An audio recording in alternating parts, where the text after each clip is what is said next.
আমরা যা করি তা তো সামান্য, কখনো নবীর দাঁড়াইয়া সালাম দেই, এতটুকুই তো করি।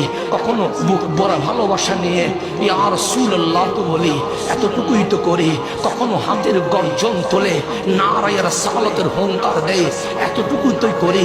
কখনো রবিউল আউয়াল আসলে নবী পেয়ে খুশি হয়ে মিলাদুন নবী পালন করি, এতটুকুই তো করি। এর চেয়ে নবীর জন্য বেশি বা কি করেছেন? যারা মিলাদুন নবী সইতে পারল না, যারা ইয়া রাসূলুল্লাহ সইতে পারল না, যারা মিলাদ কিয়াম সইতে পারল না, ওরা যদি কাশ মদিনার ওই সাহাবীদের প্রেম যদি দেখতো, তাহলে কি মনে করতো আমার জানা নাই। আমরা ইয়া রাসূলুল্লাহ বললে আমার ভাই কেন বিরোধিতা করে?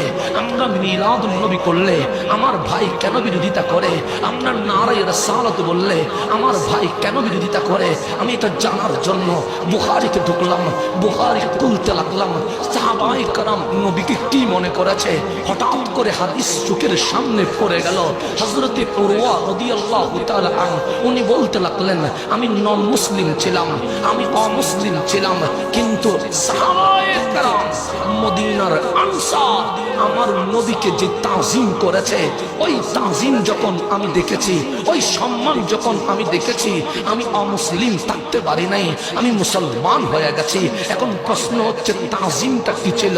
হযরতে উরওয়া বলে, কামলিওয়ালা নবী বসে আছে, চতুর্দিকে সাহাবায়ে কেরাম চোখ দিয়ে নবীর দিকে তাকিয়ে আছে। ফারাকাইতু নাযারতু বিআইনি, সে কানে শুনলে বলতাম মিথ্যা শুনেছি, কানে নয় চোখে দেখেছি। আই উরওয়া কি দেখলেন?